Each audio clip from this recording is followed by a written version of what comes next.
Ya, selamat siang. Assalamualaikum warahmatullahi wabarakatuh. Salam sejahtera buat kita semua. Pak Tamrin, Kadis DKUM.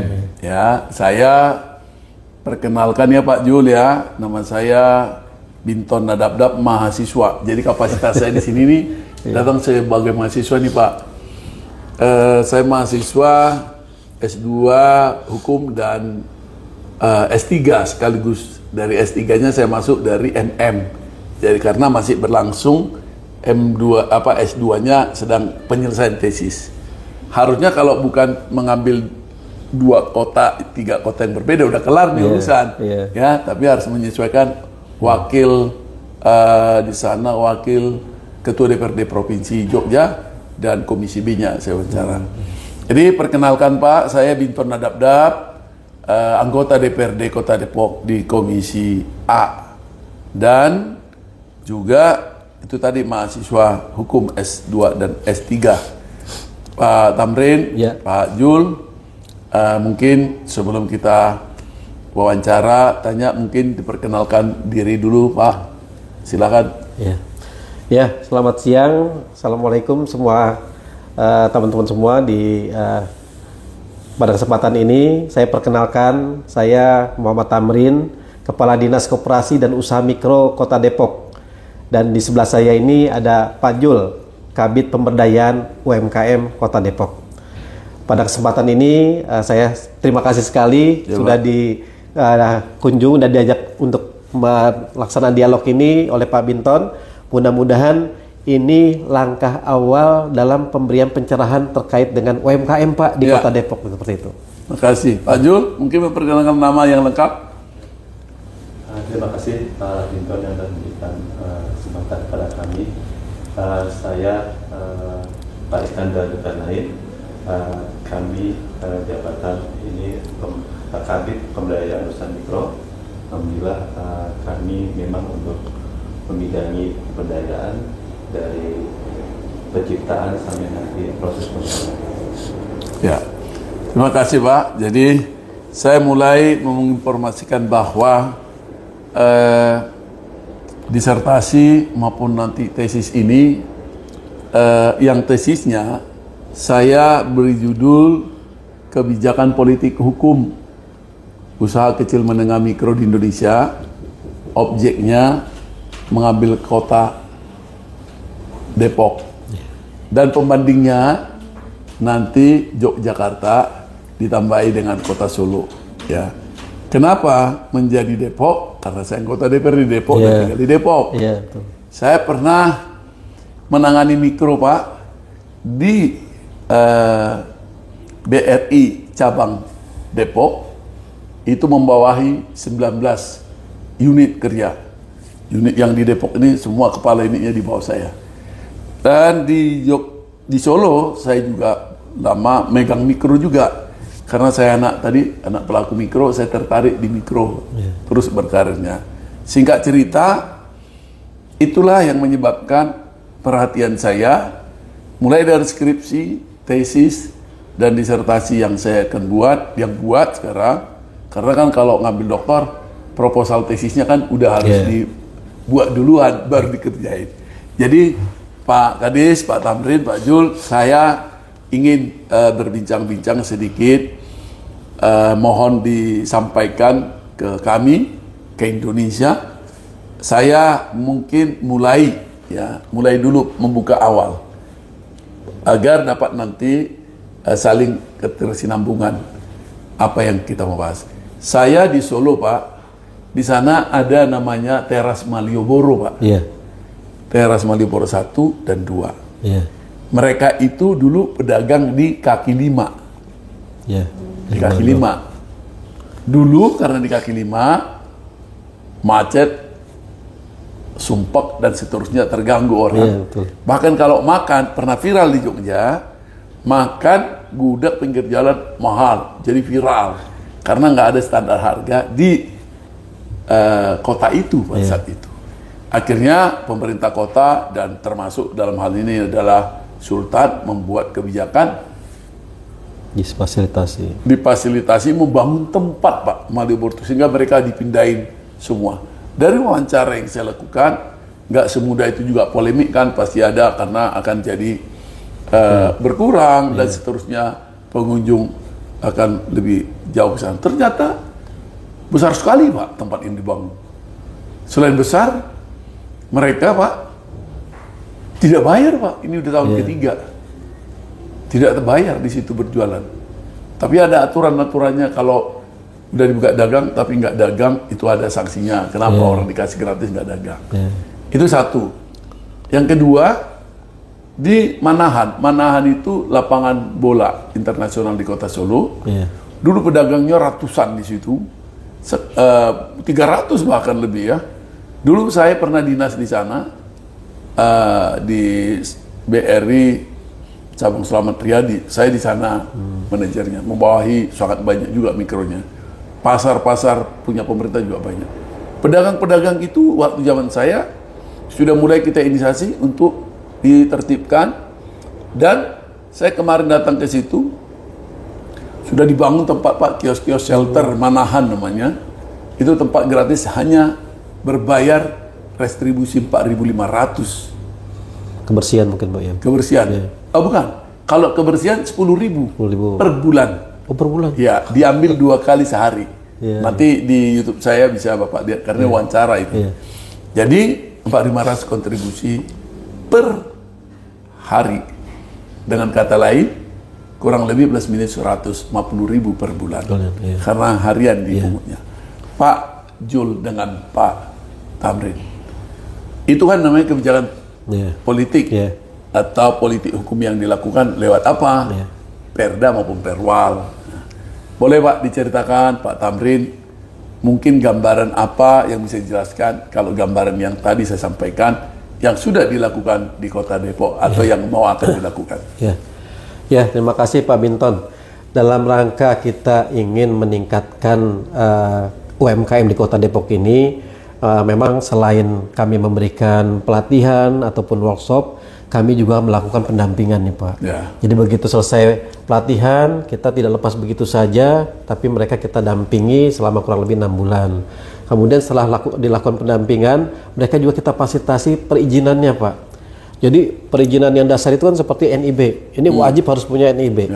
Kemudian juga halalnya. Kemudian terkait dengan hakinya, PRT-nya sampai BP POM-nya itu kita fasilitasi, dan itu semuanya gratis Pak dari APBD Kota Depok. Terkait dengan perizinan. Kemudian juga kita juga bantu pemasaran. Nah ini yang pemasaran ini memang belum maksimal Pak, karena kita orientasinya pemasaran melalui digital Pak, pemasaran online. Pemasaran offline-nya kami memang punya tempat alun-alun barat, alun-alun timur. Kemudian juga sekarang ini alhamdulillah dengan dibukanya Car Free Day di DOS juga kita tampung juga di sini. Baru yang kita data ini 3 titik yang memang sudah dilakukan. Hanya memang untuk yang di DOS ini alhamdulillah gratis Pak, kita tidak pungut biaya. Tapi yang di alun-alun ini, karena di alun-alun itu melekat ada retribusi tempat atau kekayaan daerah di situ, jadi mereka dikenakan retribusi tempat per meter Pak, itu per hari. Dan ini yang mungkin sedang dikaji, mudah-mudahan di alun-alun nanti Pak, kebijakan Pak Wali bisa gratis nih Pak. Kita mudah-mudahan dikunjungi sama anggota dewan, karena ini kan alun-alun punya sarana pemerintah, sebenarnya umum. Kenapa di umum harus bayar? Nah itu yang kita sedang usulkan juga, mudah-mudahan ini bisa gratis di alun-alun barat dan alun timur. Karena tapi belum ya? Sekarang masih sifatnya pengurangan Pak, pengajuan pengurangan. Jadi dari berapa jadi berapa? Jadi alhamdulillah bisa ada pengurangan sampai 50% di situ Pak. Kita pengurangan sistemnya. Kalau kita pengennya sih dihapus, kita hanya cukup bayar retribusi kebersihannya lah Pak. Itu kan wajib ya kebersihannya. Nah untuk tempatnya kita upayakan ada penghapusan. Dan juga ini kita sedang lakukan kajian terkait dengan titik-titik pemasaran lainnya Pak. Kita banyak pasus-pasum yang tidak terpakai. Kemudian juga ada prasarana milik kelurahan, kecamatan mungkin yang bisa kita manfaatkan. Nah ini kita sedang lakukan kajian, dan nanti dalam kajian ini nanti akan tertuang suatu peraturan wali kota terkait dengan penetapan titik-titik pemasaran. Nah titik pemasaran ini sangat penting, terutama yang offline, karena UMKM ini harus dilakukan pengenalan secara offline dulu Pak. Ya. Kalau langsung online ini masih ragu masyarakat seperti itu. Ya. Makanya kita perkenalannya tadi melalui titik-titik pemasaran secara offline ini. Dan insya Allah dalam waktu dekat juga hasil kajian kami akan sampaikan ke Pak Wali, dan mudah-mudahan nanti perwalnya juga segera jadi. Karena ini perwal ini amanah dari Perda. Ya. Kita sudah punya Perda UMKM nih Pak, Perda Ya. nomor 3 tahun 2024. Ya. Salah satunya di situ dalam Perda itu bahwa kita pemerintah daerah harus menyiapkan titik-titik pemasaran yang dituangkan dalam peraturan wali kota. Jadi kalau udah ada perwalnya nggak akan diusir lagi sama Pol PP, Ya. udah mantap di sini. Ya. Nah itu juga yang sekarang lagi dirintis itu salah satunya jalur Merdeka itu Pak. Ya. Nanti jalur Merdeka itu salah satu juga titik pemasaran juga. Jalur Merdeka yang mana maksudnya? Yang di depan kantor Kecamatan Sukmajaya Ya. dan juga Samsat di situ, Ya. itu kan punya fasilitas umum. Sekarang kan Ya. kelihatan kumuh Pak. Ya. Nanti mau ditata juga, itu salah satunya titik pemasaran juga di situ buat UMKM kita. Nah selain titik pemasaran ini, kami juga punya akses untuk pembiayaan Pak. Ya. Nah akses pembiayaan ini sangat penting sekali karena apa? Mereka juga perlu didukung dengan pembiayaan. Ya. Tapi untuk tahun ini kita tidak memberikan uang cash Pak ke UMKM. Kita memberikannya bentuknya subsidi Ya. melalui Perwal nomor 73 tahun 2024. Itu pemerintah daerah, pemerintah kota Depok ini memberikan subsidi bunga pinjaman. Bunga ya? Bunga pinjamannya. Kalau bunga pinjaman itu 10%, kita mensubsidi sampai 9%. Bentar. Ya. Mensubsidi sampai 9% Ya. atau bunganya hanya sampai 9%? Mensubsidi sampai dengan 9%. Kalau bunga banknya 10%, subsidi dari APBD-nya 9%, Pak. Jadi bayar orang cuma UMKM 1%. cuma 1% saja, Pak. Ini luar biasa kan Depok ini ya. Ya. Tapi belum dieksekusi ya? Mudah-mudahan Pak dalam waktu dekat sudah ada kurang lebih ada 19 proposal yang akan dilakukan akadnya oleh BJB. Itu seperti ini dengan Bank BJB Iya, ya? Bukan dengan bank BJB. konvensional ya? Bank-bank yang lainnya sudah kita lakukan gitu kan kontes Pak, tapi yang siap itu adalah dari BJB. Ya. Jadi kita undang juga semuanya. Kalau di KUR itu kan 0,5. Di KUR masih 6% Pak. Ya artinya per tahun Iya. 6%. Iya. Nah, Bapak, nih ya, ini Iya. sangat penting ini ya. Iya. Kalau ini dilakukan, Iya. menurut penelitian saya, Iya. ini akan jadi role model, Iya. pilot project Betul ya. dari suku bunga. Kalau Bank Jabar tadi 10, maka disubsidi oleh Pemda Sampai 9%. sampai 9%. Iya. Berarti bunganya Hanya 1%. 1%. Iya.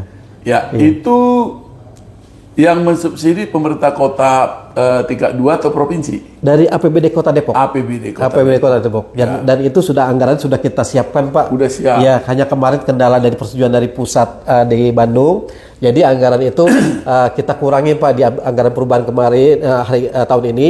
Dan Ini anggaran perubahan tahun ini udah Iya, masuk. sudah Untuk masuk. tahun 2026 apa langsung tahun ini? tahun 2026 beda lagi Pak, ada lagi. Oke. Jadi kan itu kan berlanjut karena masanya ada yang sampai 2 tahun Pak. Iya. Jadi masa untuk pinjaman ini kita kasih kesempatan sampai 2 tahun.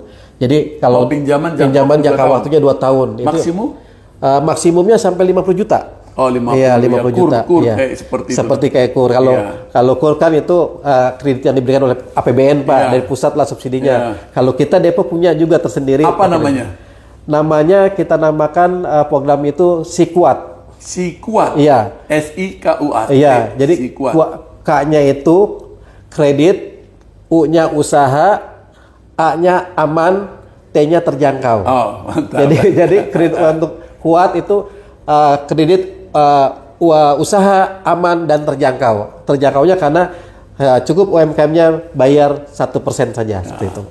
Siapa orang yang berhak mendapatkan itu? Nah ini Pak, UMKM yang sudah terdata di kita tentunya ya. Kita kan punya pendataan baik di tingkat kelurahan, kecamatan dan kota. Ya. Itu harus masuk database kita di itu. Ya. Karena apa? Kita ingin ini adalah binaan kita langsung. Ya. Dan dia wajib berKTP Kota Depok Pak. Ya, setuju. Kemudian juga ini terkait dengan subsidi ini kita upayakan mereka yang baru merintis usaha. Ya. Jadi UMKM yang selama itu pelatihan tadi kurang lebih 3 sampai 6 bulan, kemudian kita lihat perkembangannya bagus, itulah yang kita prioritaskan untuk diajukan mendapatkan kreditnya. Oke. Ya, kemudian juga dari UMKM ini ya, kita harapkan juga memang kita sarankan ada jaminan Pak, ada asuransi. Jadi asuransi ini dalam rangka untuk memberikan kenyamanan buat si UMKM-nya bila nanti terjadi sesuatu hal yang tidak diinginkan, kan insya Allah Pak keluarganya tidak jadi beban gitu seperti itu, tidak ada utang yang dibebankan kepada keluarganya seperti itu. Ya. Jadi ada seperti itu Pak. Jadi asuransi itu ada dua nih Pak. Iya. Apakah yang akan diasuransikan kreditnya atau orangnya? Iya. Ya kan? Iya. Kalau kreditnya, ini saya kan pernah di bank lama. Iya. Kalau kreditnya, kalau usahanya macet, misalnya kan ada kolektibilitas tuh ya, macet sampai level tertentu sesuai dengan perwal atau perda yang Bapak bikin nanti, bahwa pinjamannya juga lunas. Kalau kreditnya macet, misalnya contoh force major kebakaran, bapaknya amin, kan nggak bisa. Jadi dia nanti kalau jadi macet, kemana-mana dia seumur hidup akan nggak bisa minjam. Kalau jiwanya yang diasuransikan, ya, maka kalau orangnya meninggal jangan ditagih lagi dong, anak, istri, cucu, dan seterusnya, gitu ya. Nah, lepas itu nanti kan berarti ada lagi nanti biaya timbul nih Pak, asuransi. Siapa yang mengcover asuransi apa? Mungkin ini harus Bapak sama lagi nanti. Jadi dari pihak BJB mensyaratkannya asuransinya di-cover dari yang bersangkutan, kemudian juga asuransinya terkait dengan jiwanya Pak itu. Jiwa ya, nah, ini jiwa ya. Jadi jiwa, asuransi jiwa. Oke. Lalu tadi Bapak sebutkan DOS. Jadi mungkin masyarakat pendengar kita ini DOS itu Depok Open Space.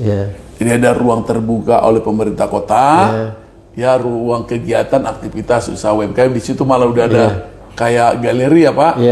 Ada jualan sekarang di situ, ada saya lihat. Ada di situ ya. Jadi menarik tuh. Itu satu. Jadi DOS yang dimaksud tadi Depok Open Space, betul ya Pak? Tadi terkait dari apa yang saya tangkap, bahwa saya kemarin itu membahas itu dan di beberapa tulisan saya, di beberapa pertemuan dengan anggota DPRD, kalau rapat saya sudah menyampaikan bahwa ruang-ruang terbuka ke wali kota saya sampaikan wawancara saya, misalnya kalau saya lihat misalnya pemerintah kota itu harusnya menginventarisir juga asetnya.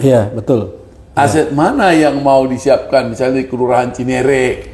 Saya Cinere ada di pinggir jalan, nggak kepake, tapi punya pemerintah. Daripada dimanfaatkan orang lain dengan nggak benar, kenapa nggak dibangun? Untuk disiapkan space dulu Pak, ruang kayak yang tadi ceritain di Manahan tadi. Kan bukan harus kayak seperti di Malioboro, teras Malioboro tuh gede Pak, 5 lantai pakai eskalator, pakai lift lagi. Kalau yang di perkecamatan perkelurahan bisa dibuat kecil-kecil aja Pak, tapi ini juga Pak menjadi politik hukum juga nanti ini harus ditetapkan supaya ini menjadi bagian aset pemanfaatan aset tidur. Itu kan Pak? Setuju Pak. Lalu di kelurahan Pak, kenapa koperasi Merah Putih bisa langsung ada kantornya? Karena dia numpang di kelurahan, ya kan? Jadi, itu yang bikin politik hukumnya itu yang keren tuh kebijakannya. Makanya di kelurahan juga nanti itu ruang-ruang yang kosongnya, kalau yang luas kan dibuat standar, diselipkan ada UMKM-nya Pak. Toko, itu mungkin satu. Lalu yang di Sukma Jaya udah disinggung Pak Wali juga dalam tesis saya. Tulisan saya udah saya masukkan. Ada di Sukma Jaya nanti dibangun ruangnya. Saya bisa bantu Pak, kayak kami lakukan di Solo. Dari mana uang membangunnya? Tanpa harus membebankan semuanya ujuk-ujuk APBD. Itu Pak yang saya bahas itu. Lalu Pak boleh dilanjutkan misalnya contoh Pak yang sudah dilakukan ruang terbuka untuk UMKM. Udah ada belum yang khusus? Apa masih pasar yang ada? Belum ya? Kita yang khusus itu kita kerjasama dengan Dinas Perindustrian Perdagangan Pak. Karena dari mal-mal ini wajib menyiapkan juga lahan untuk UMKM Pak. Gratis nggak Pak? Itu gratis, hanya bayar biaya operasional terkait dengan kayak listrik, terus kebersihan sama air, itu kurang lebih sekitar 600.000 ya, 600.000 per bulan. Per bulan ya. Tapi besar juga Pak. Iya, itu memang ini Pak, memang dari mallnya gitu. Jadi bukan dari Perda kita. Perda kita malah gratis nggak ada gitu. Itu. Iya. Oke. Dari Perda kita gratis. Itu udah berjalan di mana aja mallnya? Contoh. Iya, contohnya di TSM Cibubur. TSM Iya. itu Transmart Cibubur, yang di Jalan Alternatif Cibubur. Iya, itu perbatasan ada perbatasan dengan Jakarta Timur dan Bekasi. Itu kita juga diberikan ruang di situ, ruang UMKM. Ya. Di situ. Hanya memang ini Pak, terus terang yang di mal-mal ini sarananya itu bukan yang berada di yang strategis lah istilahnya seperti itu. Pojok. Iya, kadang di basement Pak, di P1, P2 gitu. Nah itu ini yang mungkin perlu kebijakan lebih lanjut lagi Pak ke depannya dengan anggota dewan dan juga dengan Pak Wali terkait dengan hal ini bisa ditinjau kembali Pak. Betul. Jangan hanya menyiapkan sekian persen tapi tempatnya di mana nih? Kalau nggak strategis nggak ya buat sama apa aja, gitu sama aja. Jadi di Margo juga sama seperti itu. Margo udah ada? Ada, di Margo juga ada. Di mana dia buat? Sama di Margo juga di belakang ya Pak ya. Di belakang juga. Jadi di parkiran Pak sebelah kanan. Belakang. Gratis. Sama deh Pak, ada biaya cas servisnya. Biaya cas servis dari pihak mall yang tadi Pak, ya semua itu. Di itu juga ada ya, di Sawangan ya, di Depak itu Depak, ya, pojok Saling Baru. Iya. Jadi memang itu ada MOU pemerintah kota nggak dengan Bapak? Atau lisan-lisan itu aja? ada kewajiban dalam Perda Pak. Perdanya di Disdagin, di mana pusat-pusat pertokoan wajib menyiapkan lahan untuk UMKM. Di Perda ya? Di Perda. Nah kemudian saya nggak tahu dari Disdagin itu. Perda mahapal nggak ya?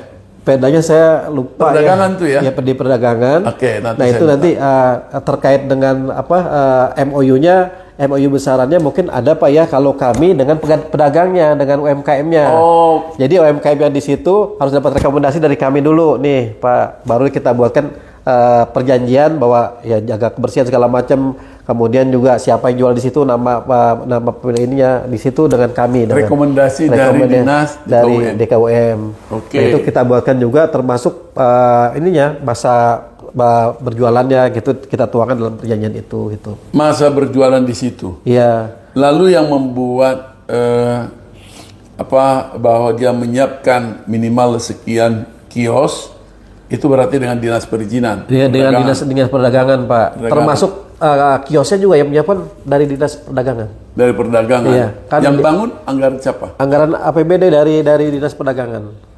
Oh, bukan dari mall ya? Bukan, mall hanya kita lahan kosong, kemudian dibikin kayak kios-kios itu. Nah kios itu yang bangun dari dinas perdagangan. Anggaran RAPBD itu? Ya dari APBD Kota Depok. Kota Depok. Ya. Maintenance-nya nggak Depok ya nggak? Maintenance itu yang biaya 600.000 per UMKM itu Pak. Jadi semuanya itu rata-rata berapa Pak? Kan contoh lah, Bapak kan merekomendasi di TSM itu berapa? TSM aja contoh. TSM ada 40-an ya? 40 berapa lupa saya 40-an. 40 berapa? Bertahan nggak mereka 40 di situ? Iya bertahan Pak. Masih? Alhamdulillah. Udah tahun keberapa? Ada yang sudah tahun ketiga, tahun keempat. Jadi kan setiap tahun ada perpanjangan terus Pak, setiap tahun sekali. Itu rata-rata diperpanjang terus sih seperti itu. Artinya bisa ya? Iya bisa, iya. Oke. Mereka masih bertahan? Masih bertahan. Hanya memang tadi ya sektor UMKM-nya yang ini Pak membantu untuk driver dan karyawan. Ya. Jadi bukan UMKM yang misalnya kayak untuk craft, untuk fashion kayak gitu. Jadi untuk ya makanan tadi ada kopi, ada kopi, nasi goreng kayak gitu Pak sektor UMKM-nya. Kayaknya di Gramedia ada deh.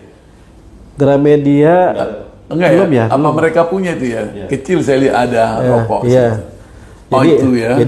Jadi hanya buat kebutuhan karyawan akhirnya Pak, bukan buat kebutuhan pengunjung mall. Kalau kami kayaknya walaupun kecil ada di depan, yang itu adalah produk seperti di toko Dekra gitu kan Pak. Produk UMKM ada fashionnya, ada makanannya. Dekra yang Bapak maksud di DOS? Di DOS yang baru diresmikan itu, yang bulat itu ya. Itu gratis itu? Iya itu atau gratis. Punya Pemda itu ya? Itu punya Pemda Pak. Enggak, usaha. Iya. Itu punya siapa? Jadi Dekranasda? Itu dikelola sama Dekranasda. Itu sistemnya konsinyasi. Jadi begitu barang habis baru uang masuk lagi seperti itu. Kayak galeri itu saya. Iya, kayak galeri iya. Pak, gini ya. Karena Bapak udah nyinggung dengan gerai atau mall ya. Saya melihat Superindo. Iya. Ada juga di kita itu. Sejenisnya Iya. kan juga ada. Iya. Saya ambil contoh yang sudah saya lakukan bukan penelitian on the spot. Iya. Di Gandul, Wali Kota sudah sampaikan, ada Superindo. Itu jalan udah lebih hampir 6 atau 7 bulan. Iya. Ruang tenan, ruang tempat untuk jualan saya udah lihat ada. Iya.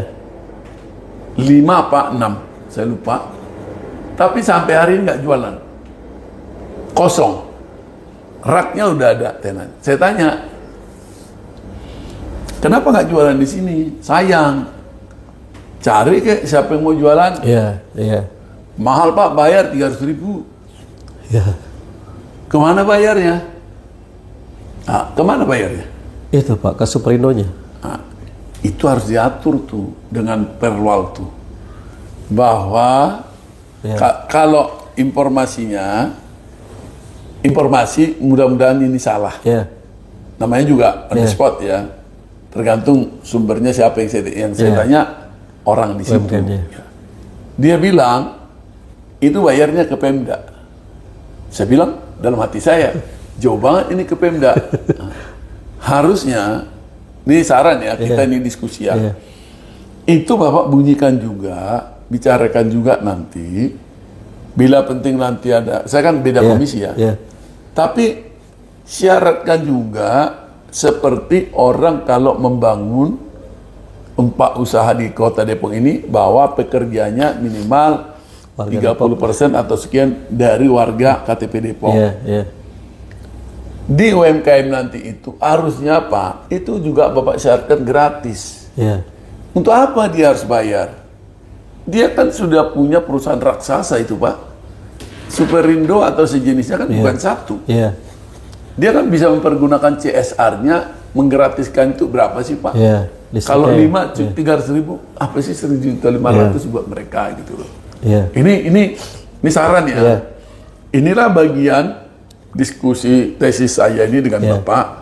Kebijakan politik hukum yang akan Bapak lakukan sebagai Kadis DKUM itu, agar itu juga Bapak usulkan. Jadi orang Pak, kalau nggak laku Pak jualannya, kenapa harus gratis?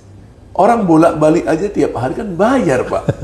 Iya. Iya. Nggak laku jualannya, besok barangnya dibuang. Dari mana modalnya? Iya. Iya. Hari keempat nggak laku, dia udah mikir Iya. bayar sewa Pak. Iya. Akhirnya ini masalahnya. Iya. Masalah orang dagang, satu-satunya masalah yang harus kita perhitungkan di awal, bukan sedang berjalan, adalah bayar sewa yang udah Iya. pasti jadi fix cost, Iya. timbul tiap tahun. Betul nggak Pak? Iya, betul. Ah, kalau bisa pemerintah kota kita yang berhubungan dengan pihak ketiga, maksud saya tadi kayak mall, Superindo, ya. Alfamart, Indomaret. Alfamart, apa sih? Cuman 3 kios itu Iya. buat mereka cuma 900.000. Tahu juga orang datang jualan ke situ, beli itu ada pengaruhnya juga ke sini dan seterusnya, simbiosis mutualisme. Mudah-mudahan ya Pak. Ya. Ya. Itu Pak memang PR ini ya, PR kami antara dinas DKUM dengan dinas Perindustrian Perdagangan itu, saya setuju sekali Pak seperti itu ya. Ya listrik kan mereka juga pemakaian paling berapa watt ya dalam satu hari itu gitu. Tapi kenyataannya memang seperti itu Pak. Jadi mereka selalu bilang kita kan udah kasih tempat gratis. Kemudian masa listrik mau gratis juga. Nah itu masih debatable dengan kami juga itu Pak.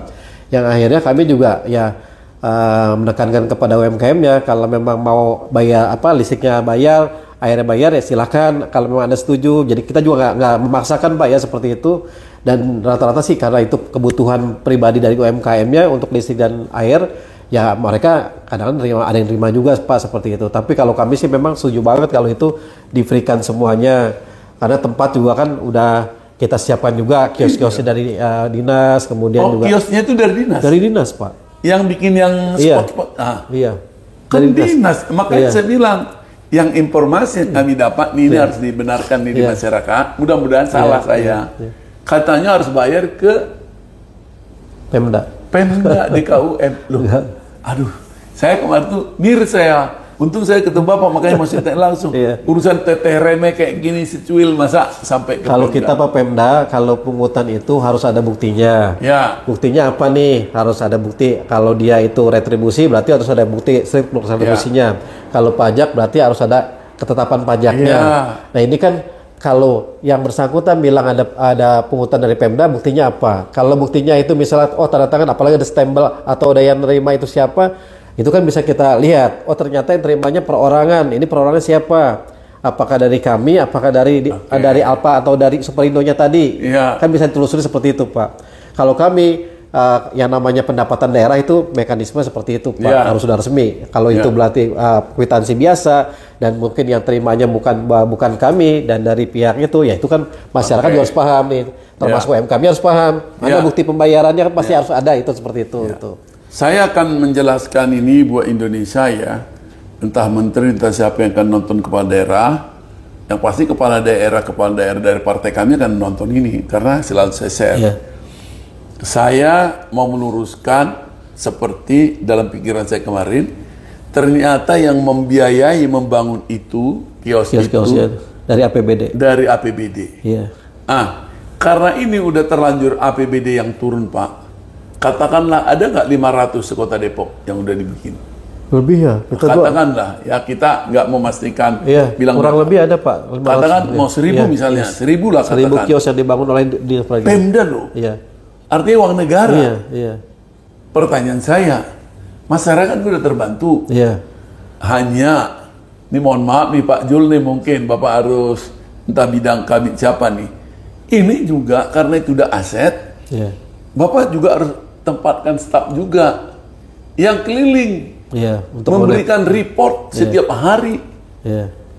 Mana aja yang sampai hari ini update ke Bapak atau ke kabit atau ke dinas atau ke bawahan Bapak lah, siapa Bapak mau tunjuk untuk mereport nih kayak kami kerja di bank. Nasabah kami yang hari ini udah mempergunakan edisi siapa yang belum siapa, itu tiap hari Pak. Iya. Report nanti to the report nih. Jadi targetnya bulan ini berapa yang belum dan ini belum, ini kenapa? Jadi kalau katakanlah tadi kita berandai ada 1000, saya kira si kota Depok ada lah. Ada 1000 ada. Ya, itu kan udah keluar biaya negara tuh. Iya. Lalu kalau biaya negara udah keluar, kan kita harus berpikir bagaimana negara melihat manfaatnya bukan hanya mengembalikan uangnya, supaya balik modalnya, bukan itu tujuannya. Tapi manfaat yang diberikan oleh APBD ini terhadap UMKM seperti UMKM masyarakat, ekonomi itu berputar. Tuh, jadi kalau ada misalnya yang di Limo, saya udah lihat nih, udah 6 sampai 7 bulan tuh buka. Bapak harusnya udah dapat report tuh. Kenapa dia nggak buka? Masa iya nggak ada yang mau jualan di situ? Kalau nggak mau, kenapa? Ada apa? Gitu. Kalau dinas ini kan, menurut saya kementerian, ya tahun 2004 nih kementerian oleh Presiden Pak Prabowo memisahkan UMKM tersendiri. Itu nggak Pak? Betul ya. Itu tahun 2024. Kepresnya saya lupa ingat ya, karena banyak hafal di sini harus lihat. Tapi gini, karena seriusnya pemerintah, bahkan seluruh Pemda mengeluarkan uang. Harapan saya, mumpung kita Pak Jul, tempatkan orang yang bisa Bapak dapat data di antara 1000 ini yang udah dibiayai, berapa sih yang kosong? Berapa yang rusak? Ada nggak biaya maintenance-nya itu? Kalau rusak siapa yang betulin? Ada nggak diatur tuh? Nah itu Pak, untuk pengadaan kios dan termasuk maintenance-nya adanya di Dinas Perdagangan. Jadi kalau kami ini ya sebenarnya user Pak, hanya memfasilitasi UMKM aja melalui kami lah gitu. Masalah nanti terpakai berapa ini berapa ya harusnya kan dari Dinas Perdagangan dia yang bikin sekian, harusnya berapa yang udah dipakai belum ya gitu. Itu biayanya perdagangan tuh. Jadi semuanya untuk maintenance dan juga pengadaan itu adanya di Dinas Perdagangan. Kalau kami sih makanya kemarin juga Pak pinginnya satu atap ya antara dinas kami dengan Dinas Perdagangan ya seperti tadi Pak. Jadi selalu wah ini kemana siapa lempar sana lempar sini nggak tempat ini gitu. Sementara ini kan ininya di pengadaannya oleh mereka Dinas Perdagangan. Loh kami nggak bisa lihat lagi nih terkait dengan siapa yang akan memanfaatkannya. Pokoknya ini kami udah bikin 10 Nah itu 10, boleh nggak kami isi semuanya 10 misalnya kayak begitu. Terus kalau rusak nanti kayak seperti apa? Nah itu kan memang harus satu dinas yang menangani satu itu Pak gitu ke depannya itu juga.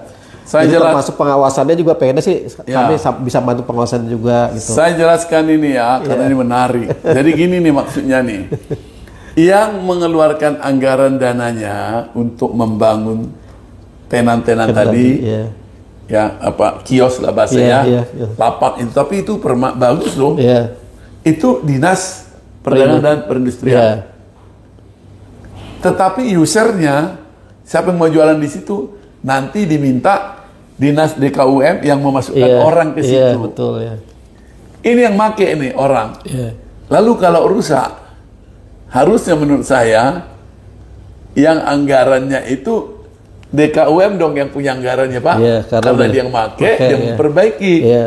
Tapi ini karena yang pengadanya di sana, ini yang make, ini mau betulin, loh enak benar kan ini make ini, atau Bang Tindi itu namanya, betul, gitu ya Pak. Makanya belum lama kan ada perubahan. SOTK. Ya kan ada perubahan kan kemarin mau menyatukan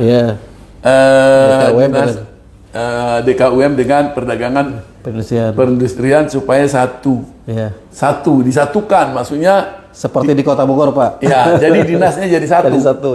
Jadi dinas jadi satu. Tidak ada tujuan untuk karena ada dinas yang lain mau dibentuk, mungkin ada ya, tapi itu politik lah ya. Ini kan saya yang ikut, kan di Bapemperda. Saya itu. Nah, jadi saya nanya nih, maaf ya. Saya tanya ke bagian hukum, ntar dulu nih saya bilang, kebetulan waktu itu rapat, saya yang jadi ketua rapat, menggantikan ketua lagi ada saya. Saya tanya, kok ini terbalik? Di atas nih, justru negara membentuk UMKM jadi kementerian khusus, supaya UMKM diurus secara serius. Ini kok kota Depok nih, malah mau menyatukan antara Jakarta pusat, maksudnya kementerian memecah, ini malah menyatukan. Tapi kan di lapangannya bapak-bapak yang merasakan. Itu kan masih sedang digodok tuh, kan belum diputuskan apakah disatu apa enggak, karena masih sedang berjalan. Saya ikut itu membuat di Bapemperda, Perda kan itu. Lalu saya dihubungi, Pak tolong ini pesan aku lah, nggak usah cerita di sini. Akhirnya kita sampai di situ masih disetujui, terus kan ada kajian juga nanti, mungkin sedang berlangsung ya. Dari bagian organisasi Pak. Organisasi. Oke, kita masuk ke sini. Jadi gitu tadi masalahnya. Yang membangun itu adalah dana perindustrian dan perdagangan. Sementara user yang masuk ke situ, kalau ini tenannya nih, yang mau jualan di sini nih diminta dari DKUM. Betul ya Pak? Betul, Pertanyaan kita nih, saya ulang nih agak serius ya, supaya tumpang tindinya juga kelihatan. Kalau rusak ini, katakan mejanya Pak pecah. Apakah yang membetuli si pedagangnya atau si perindustrian dan perdagangan atau DKUM-nya? Karena kalau nanti si pelanggan atau si konsumen usernya disuruh betulin, seakan-akan nanti dia merasa itu aset dia, lama-lama nggak bisa diambil nanti dia kalau pindah, misalnya gitu. Itu mungkin secara teknis di lapangan dibahas lah ya, tapi kita agak maju yang lain lah, yang lebih strategis. Oke. Setidaknya saya sendiri sebagai anggota DPRD akan bisa menjelaskan ke masyarakat di sana dan mohon izin juga. Tetapi pengawasan melihat UMKM-nya di situ kan dari pihak Bapak dong nanti. Ada pedagangnya enggak kan Bapak tuh yang melaporkan kerusakan perbaikannya kan Indap. Gimana caranya itu nanti supaya Bapak dapat laporan user harusnya lapak 1.000, ternyata user yang ada di situ cuma 800, atau mungkin dulu udah 1.000 tapi ada 400 udah nggak jualan gitu kali Pak ya, dari saya ya. Buat kita juga ada monet juga bersama ya Pak Jul ya. Beberapa hari yang lalu kita sama-sama melihat yang di TSM seperti itu Pak. Jadi itu yang dipakai hanya 40, ada kios yang rusak, kemudian juga di situ ada mungkin tempatnya dia agak di pojok, akhirnya kan yang bersangkutan nggak diteruskan lagi seperti itu Pak. Itu juga memang ada hal seperti itu yang kita sama-sama yang harus juga cermati bahwa ya orang kan kalau UMKM itu pengennya tempatnya strategis, pengen di depan semua Pak. Sementara yang di belakang ini kan akhirnya kurang laku dan akhirnya mereka tutup seperti itu Pak itu. Jadi tempat-tempat ini juga menentukan juga, apalagi dalam satu kawasan seperti itu. Termasuk juga yang di Alfa, Superindo itu sebenarnya mereka kita kasih kesempatan dulu buat UMKM-nya Pak. Nah begitu UMKM ini sudah nggak jualan lagi, ya daripada kosong mungkin dari pihak Superindonya juga akhirnya kan menawarkan juga ke tenan-tenan yang lainnya yang sudah punya nama misalnya Pak, kayak gitulah saya sebutkan seperti itu. Itu juga ada juga seperti itu. Tapi yang utama sih diutamakan ditawarkan dulu ke UMKM-nya. Nah begitu UMKM kita ini nyerah, ini yang repotnya seperti itu Pak. Kalau udah nyerah gitu ya ada mereka alasan omsetnya sedikit, kemudian juga tidak menutup operasional dan sebagainya. Ini juga kendala kita di situ karena memang orang itu mungkin sama-sama dimsum, tapi yang terkenalnya merek ada yang punya brand itu Pak. Nah ini juga ditinggalkan Pak sama masyarakat seperti itu. Padahal itu sama-sama dimsum gitu. Tapi yang karena yang ini punya produk UMKM, yang ini sudah punya brand, yang akhirnya ini juga PR kami ke depan gimana caranya nih masyarakat untuk menimbulkan kepercayaan terhadap produk UMKM. Ini Pak yang PR kami. Ya contoh kecil saja nih, kita sama-sama punya produk UMKM nasi box nih Pak. Biasanya kita ya kalau sudah punya yang namanya besar itu pasti akan melihat wah mendingan pesan di sini. Makanya saya selalu ingin ada kebijakan lagi terkait dengan di perkantoran, terutama di kantor-kantor pemerintah lah gitu Pak. Ada regulasi yang mengatur bahwa gunakanlah produk UMKM. Mau itu punya nama bagus, punya nama biasa, kalau udah dibiasakan insya Allah akan bagus Pak seperti itu. Nah ini kan yang kita inginkan tuh masyarakat juga seperti itu. Oh udah biasa makan pakai merek Francikan ini, begitu makan Francikannya UMKM kok kayak nggak enak atau gimana. Nah ini kan harus kita timbulkan kepercayaan ini sama-sama enak gitu, sama-sama berkualitas. Itu yang agak sulit Pak. Nah itu kendalanya di situ yang saya amati nih Pak, yang di Superindo, yang di Alfa maupun yang di tenan-tenan yang ada di mal-mal itu seperti itu. Jadi karena orang datang ke situ yang dilihatnya bukan UMKM-nya tapi brandnya Pak.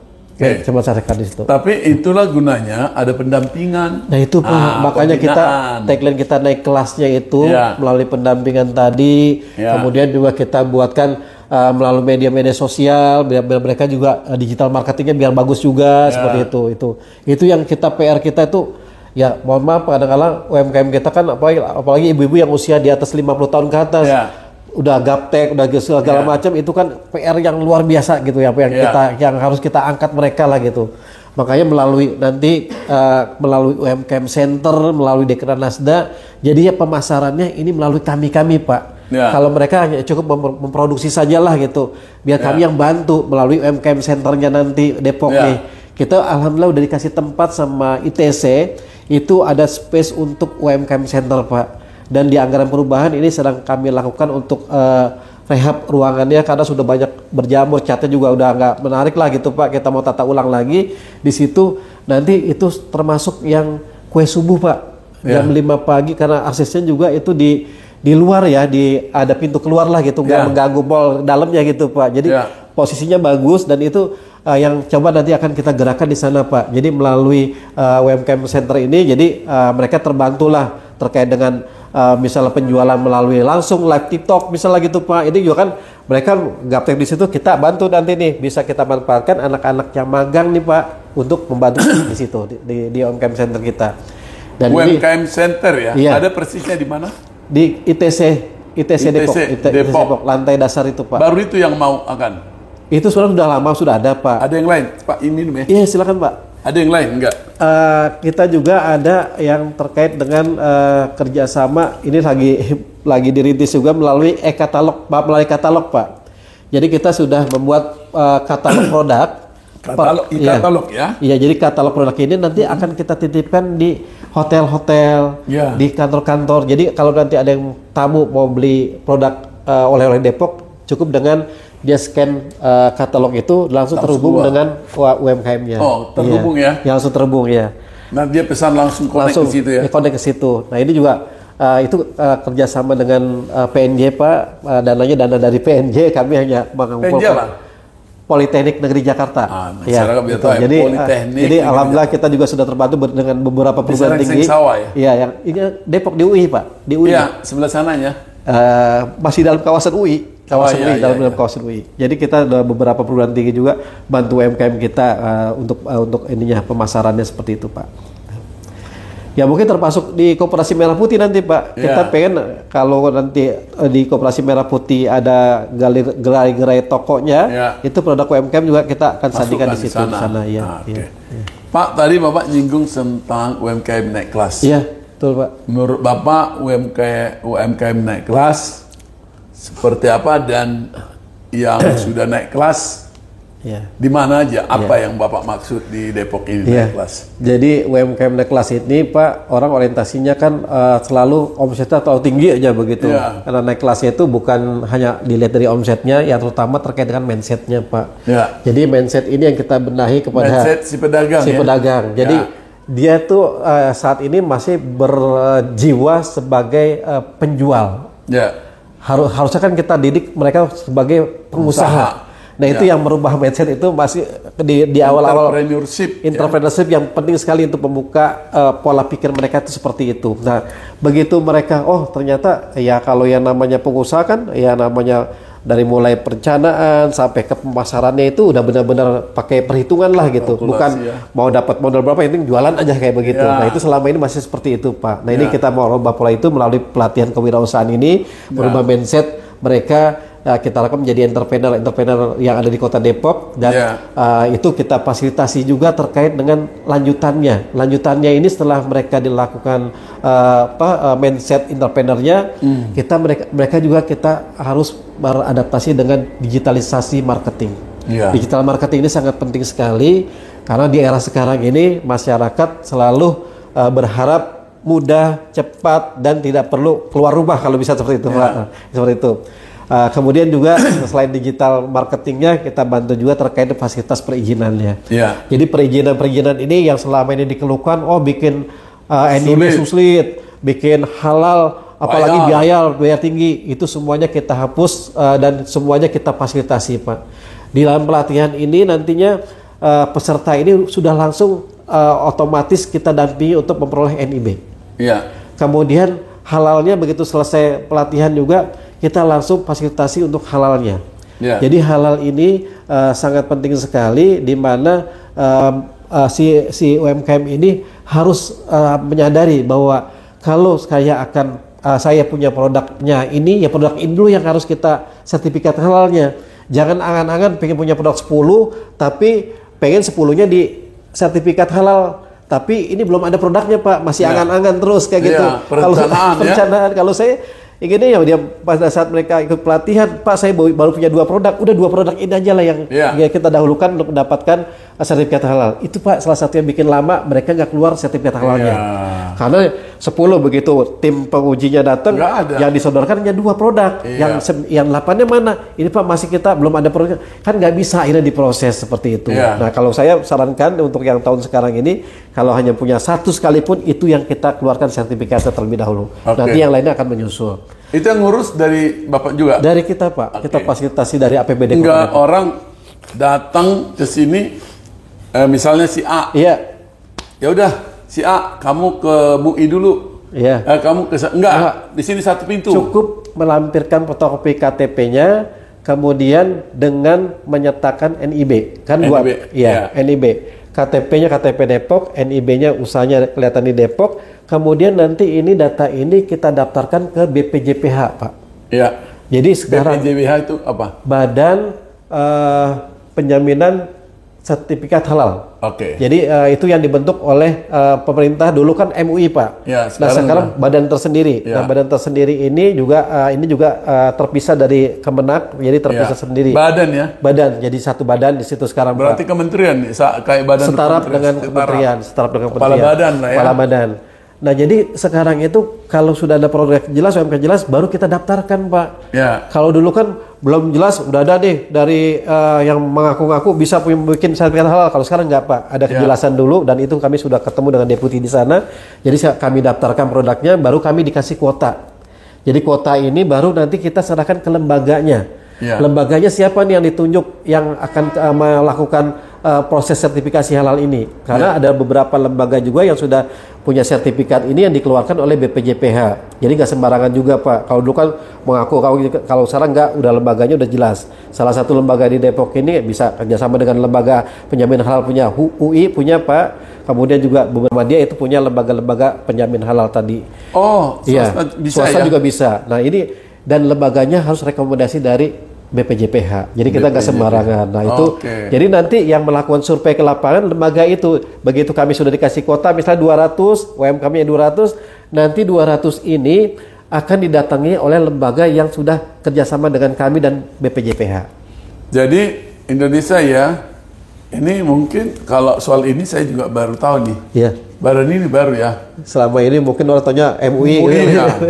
Udah berapa lama itu? Setahun? Belum? Sudah 2 tahun ya, 2 tahun ini, 2 tahun BPJPH. BPJPH itu kalau di Depok ada, di mana dia?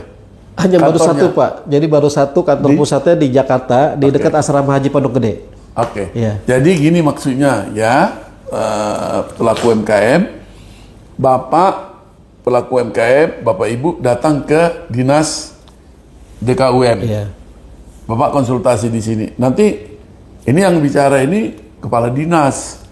Artinya validitasnya benar. Jangan sampai nanti di sini, maaf Pak, habis kuotanya. Enggak ya Pak ya? Ada terus kuotanya. Iya, insya Allah setiap tahun kita ditambah terus Pak. Kuota. Awalnya kita hanya 200, sekarang 1000 Pak.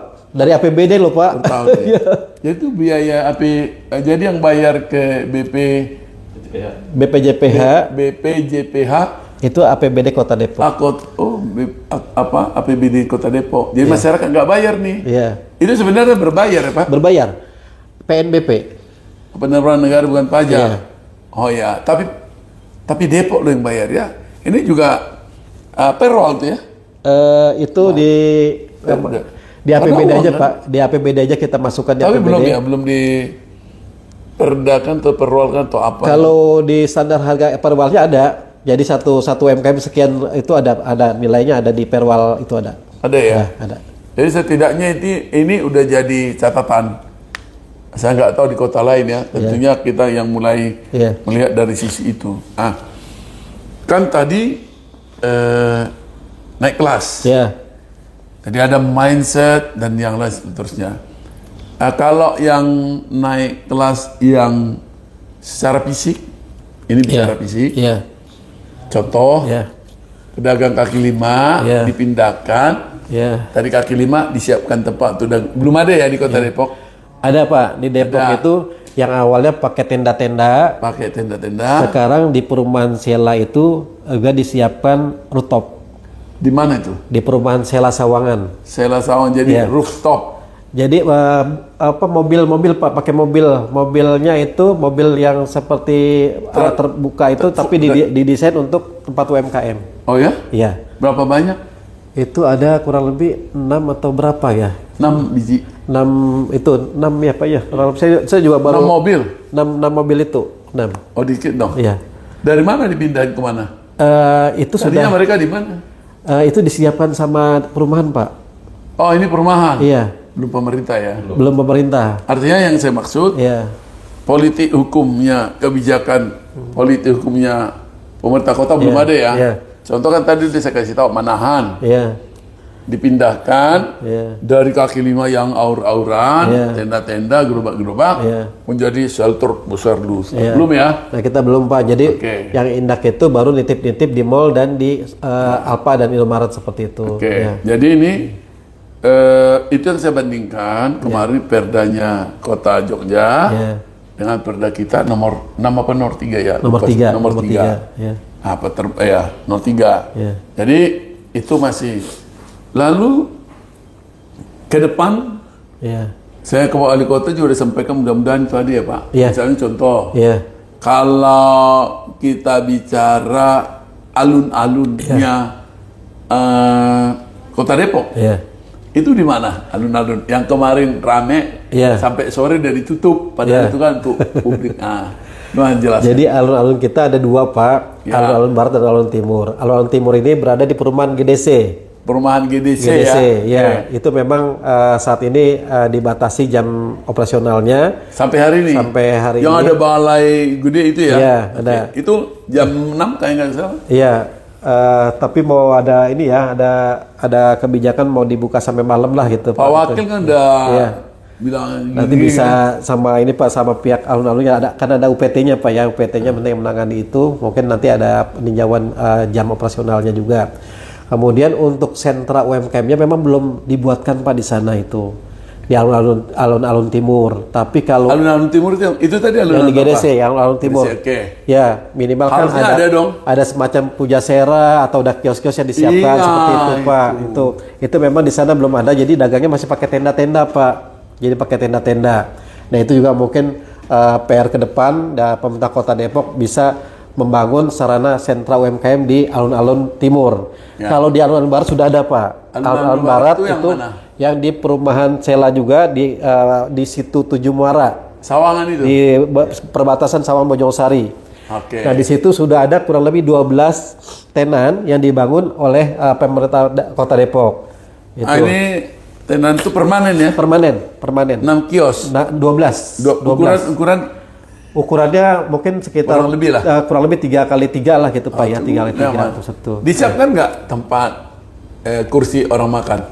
Ada depannya. Ada disiapkan. Terus dilindungin gitu. Ada kanopinya ada juga. kanopinya 12 juga. ya? Iya, ada. Apa namanya Pak? Mungkin masih ada tahu nih. Alun-alun barat. Alun-alun barat. Iya, itu kan alun-alun barat. Iya. Nama kiosnya itu apa? Disebut nggak? Iya, kita bilangnya juga ini aja, kios UMKM aja Pak. Kios UMKM alun-alun barat. Iya, alun-alun barat ya. Kayak kan shelter Manahan. Iya. Kayak tadi kan daerah Malioboro 1 gitu ya. Nah, kita memang terbatas, baru kurang lebih 12 tenan di situ Pak, itu. Kayak ini kalau yang di teras Malioboro itu ribuan ya. 1058 datanya ada tanpa saya sudah berkunjung juga Pak sana. Saya sudah datang juga. Udah ke sana ya. Dan ada hiburan musik live musik. Terus ada jenis-jenis permainan. Itu bicara alun-alun. Kan kita sering ada acara di alun-alun ya. Iya, sering. Terus udah parkirnya nanti sampai panjang di pinggir jalan. Pedagangnya juga di pinggir jalan. Ya saya sih soal parkir kan urusan dishub. Tapi kan ruang-ruang acara seperti itu harusnya nyaman. Itu nyaman untuk menyiapkan juga untuk pelaku-pelaku usaha UMKM. Memang sudah dilakukan kalau ada acara, tapi belum terlihat memberikan gambaran bahwa ini Kota Depok kota yang besar. Ini PR kita bersama Pak. Harus didukung oleh DPRD juga.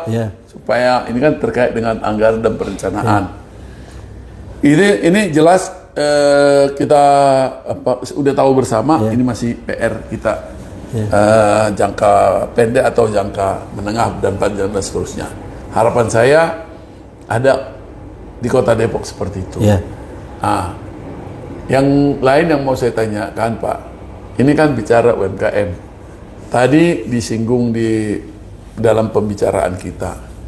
Mungkin pertanyaan dia pernah disampaikan ke Pak Wali, tapi sebagai Bapak eksekutor teknis nih sebenarnya dari sisi jabatannya memerintahkan orang-orang untuk melakukannya ya.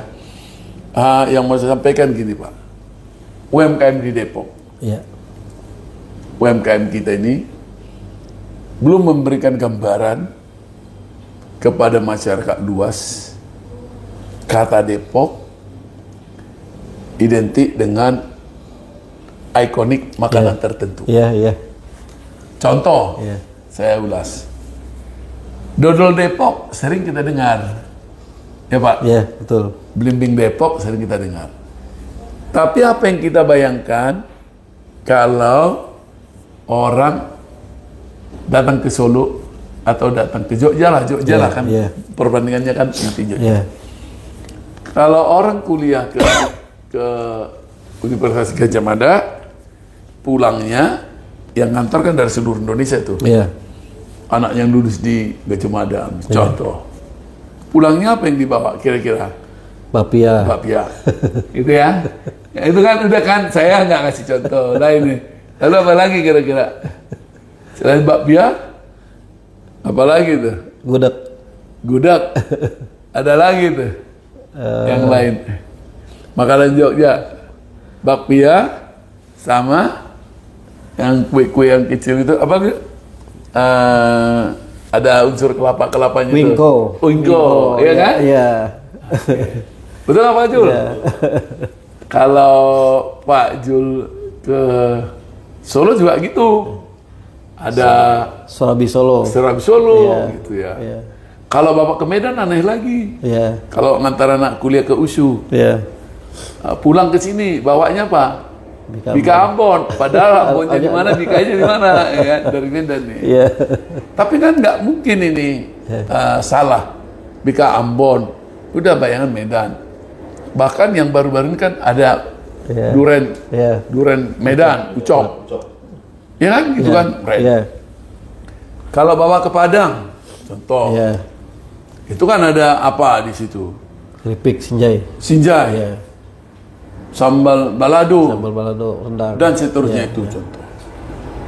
Orang ngantar anaknya ke UI. Iya. Nah, UI menurut saya jumlah mahasiswanya juga nggak kalah sedikit, sangat banyak. Ribuan, ya. Dan bukan hanya dari Indonesia, dan jurusan-jurusan nggak ada di universitas lain ada di sini.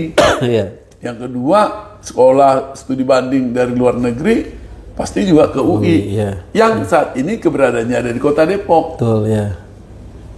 Saran saya nih ke Pak Kadis, Iya. atau mari kita bersama, apa orang bawa Iya. dari UI pulang antar anaknya ke,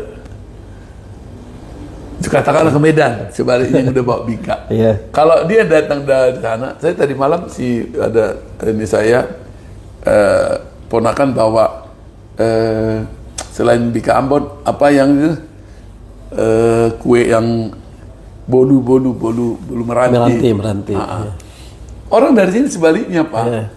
belum bisa bawa apa-apa yang Hasil. tercermin Iya. dalam gambaran kita. Iya. Mungkin ini PR kita juga kali Pak ya, Iya. menciptakan itu. Bapak apa pendapat soal itu? Nah ini Pak, saya juga pas masuk ke UMKM, karena saya baru 1 tahun nih Pak, Ya. saya juga sama Pak, saya mengamati itu. Kita dijuluki kota Blimbing, tapi produk-produk yang dari Blimbing apa aja sih gitu. Nah Iya. itu yang saya sedang kembangkan sekarang ini. Saya bekerja sama dengan IPB Pak, Oke. dengan IPB, lembaga inkubasi IPB. Iya. Saya ingin dari produk bahan baku Blimbing ini menjadi kebanggaan oleh Kota Depok. Ya. Ada sudah kami data kurang lebih ada 10 jenis makanan yang sudah diproduk oleh UMKM kita. Antara lain ada seradel Blimbing, ada sisdik Blimbing, ada sirup Blimbing, ada cookies Blimbing, ada dodol Blimbing, ada jus Blimbing, ada saya lupa lagi, pokoknya ada kurang lebih ada 10 varian Dari yang kata berbahan baku dari Blimbing. Oke. Nah inilah Pak yang sedang kami lakukan dengan program inkubasi ini. Mereka dibina terkait dengan komposisi produknya, kemasannya, termasuk juga nanti dibantu untuk pemasarannya melalui digital marketing kah, melalui media sosial kah. Kemudian ini juga menjadi kebanggaan Kota Depok ke depannya. Jadi mungkin yang selama ini kita lihat orang seradel itu ngetopnya di Malang. Padahal kita juga punya. Ternyata ini kurangnya di mana? Nah itu nanti dimasukkan dalam labnya IPB Pak. Ya. Kemudian juga dodol. Orang kan taunya dodol itu punya Betawi, punya apa. Tapi kita ada nih rasa khusus Blimbingnya gitu. Dodol Garut. Dodol Garut kan terkenal banget tuh Pak. Nah kita juga pengen ada kebanggaan. Oh ternyata ini bisa tahan lama sampai sekian bulan, itu harus seperti apa. Nah itu kita minta bantuan juga melalui IPB tadi. Ada kurang lebih situ. Nah ini yang kita memang saya ingin brand Depoknya naik melalui produk UMKM dari Blimbing Pak, yang karena memang orang taunya Depok kota Blimbing, Depok identik dengan Blimbing dan sebagainya, ini menjadi kebanggaan kita. Tetapi ini juga ada masukan nih Pak. Depok kan kota ini juga kota Depok bekas banyak orang Depok Belanda lah gitu. Nah kemarin juga ada tuh mungkin Bapak juga kenal lah dengan Bu Ratu. Bu Ratu dulu punya gagasan, Pak kita pengen mengembangkan kue pokoknya kue Belanda lah gitu Pak ya. Kue memang itu kue produk Belanda, dan itu kayak seperti sama kayak kita bapia lah gitu Pak. Iya. Itu adanya hanya dibuat oleh orang Belanda Depok. Ya. Belanda Depok tuh. Itu ada di Jalan Pemuda. Harus dibantu itu Pak. Nah itu yang sedang kita mau kembangkan bangun juga ini Pak. Kita bangun juga dulu tuh sampai yang bersangkutan Pak, kita pengen ini ngajak nih berapa kader-kader yang ada di kelurahan mengenalkan kue kuk ini, kue kuk yang namanya kue kuk ya, kue kuk.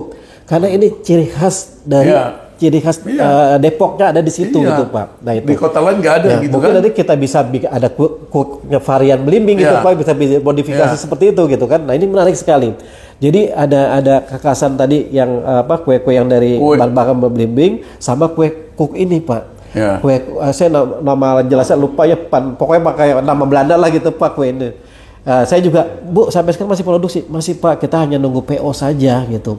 Nah ini kan kalau nunggu PO saja kan Pak kurang ya Pak ya, pengen saya tuh di mal-mal juga ada gerainya, kemudian juga kita sebar luaskan lah ini kue asli Belanda Depok lah gitu, seperti itu. Ini bagus banget Depok. Kalau saran saya, kalau masalah PO bisa aja Bapak dengan wali kota ada acara event nasional atau event kota Depok.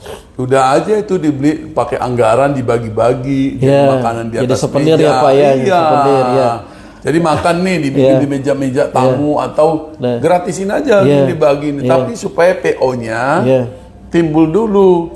PO-nya timbul dia produksi dan akan menciptakan brand. Orang apa sih ini? Apa ini? Apa ini? Sehingga dia jadi pada hari yang sama kita bisa viralkan. Sehingga orang langsung berbondong-bondong datang ke sini makan kue kuk apa tadi tuh. Ya ini mungkin PR kami juga Pak, mudah-mudahan ini bisa juga tahun depan kita khususkan lah terkait dengan penanganan ini, karena ini jadi ikon juga ke depannya seperti itu. Nah kalau kita nggak punya daya saing, ketinggalan Pak, produk-produk UMKM kita semua sama keripik lagi, Pak ini lagi udah hampir sama lah, harus ada inovasi di situ. Harus inovasi dan itu istilahnya di dalam UMKM makanan berkarakter budaya. Kearifan lokal ya Pak. Kearifan lokal. Iya.